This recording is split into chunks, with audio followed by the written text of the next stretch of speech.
Have you ever felt like you're running on empty, constantly giving to others, but getting nothing back when you need it most? Do you find yourself saying yes to every request, even when it drains your energy and leaves you feeling resentful? If so, you're not alone. And today, I want to share a story that might just change everything for you. It's the story of a man named Jake. Jake was what you'd call a good guy.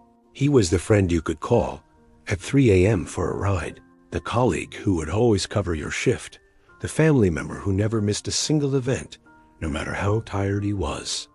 His life was a series of yeses. Yes, I can help you move this weekend. Yes, I'll lend you money. Don't worry about paying it back. Yes, I can babysit. Even though I had other plans, he believed that being agreeable was the key to being liked, to being valued. He thought his generosity was his greatest strength, but he was about to discover it was also his greatest weakness.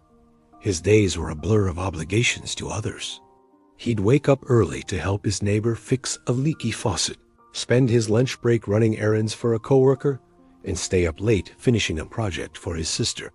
He was constantly busy, constantly helping, but deep down, a strange feeling of emptiness began to grow.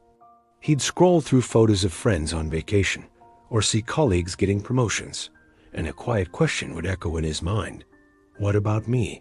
When is it my turn? The first crack in his people-pleasing armor appeared on a rainy Tuesday. Jake had been saving for months for a photography course he'd been dreaming of taking. It was his one passion, the one thing that was truly his. The enrollment deadline was that Friday. That same day, his friend Mark called in a panic. His car had broken down, and he needed a significant amount of money for the repairs, the exact amount Jake had saved for his course. Mark promised to pay him back as soon as he could. Jake's heart sank. He could hear the desperation in Mark's voice. The old, familiar impulse kicked in.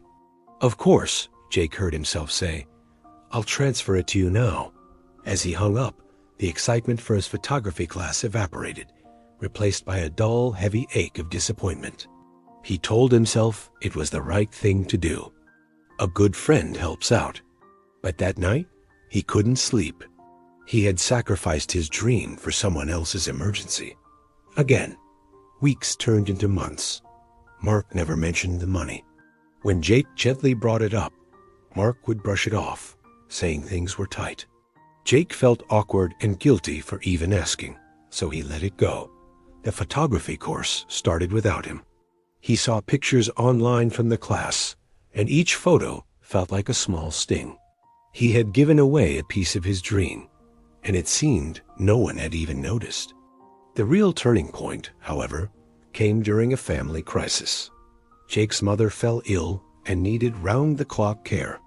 Without a second thought, Jake took a leave of absence from his job to look after her. He cooked, he cleaned, he managed her appointments.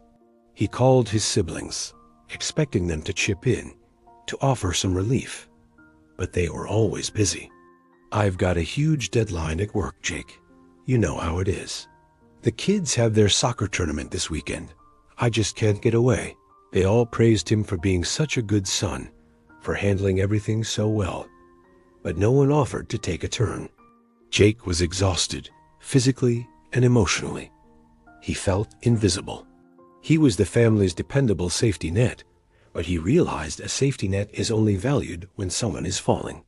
One evening, after a particularly grueling day, he sat alone in the quiet house.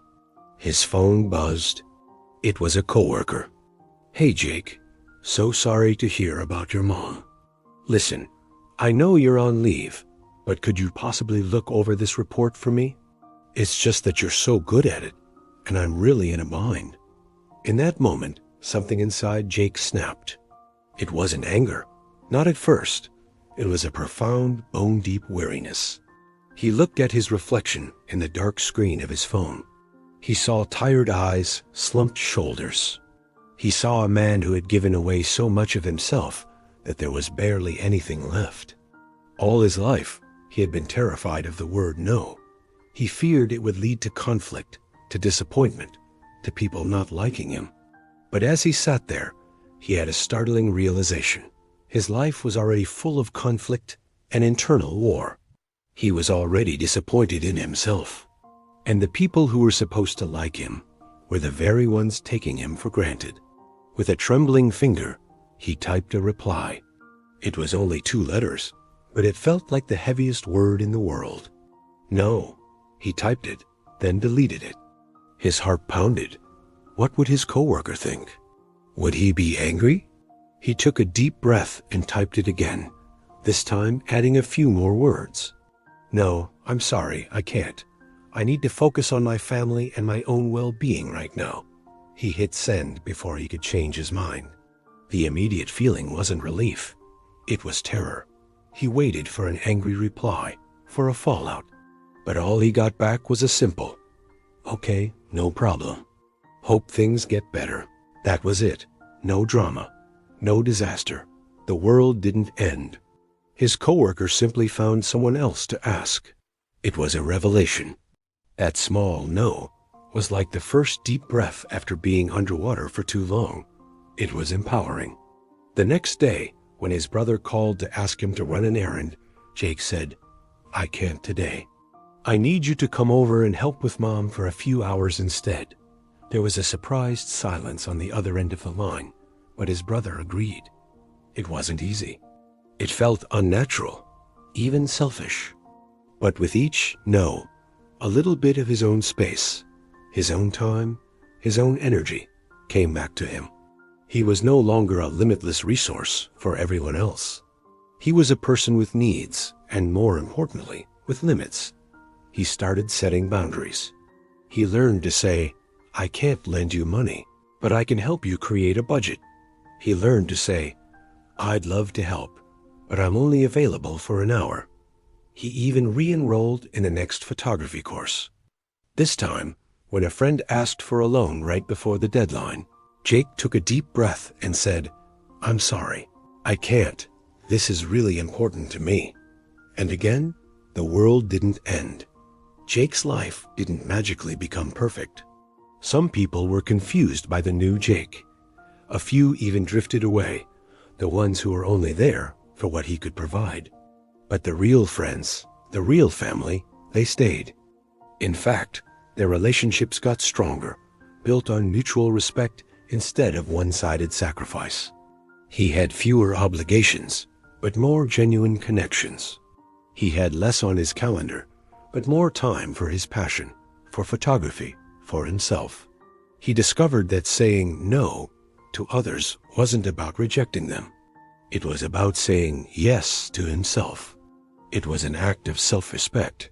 He learned that you can't pour from an empty cup.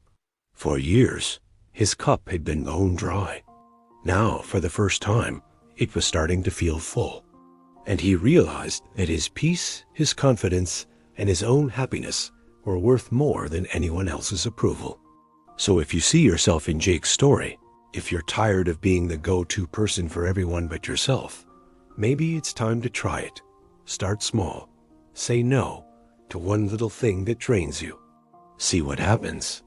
You might just find that you're not letting others down. You're finally lifting yourself up. Protect your energy. Honor your boundaries. Choose yourself. It's not selfish. It's necessary for your survival and your happiness. Your life might just depend on it. Thanks so much for watching. If this story resonated with you, please share it with someone who might need to hear it. Don't forget to like and subscribe for more content that helps you build a life you truly love. Until next time, take care of yourself.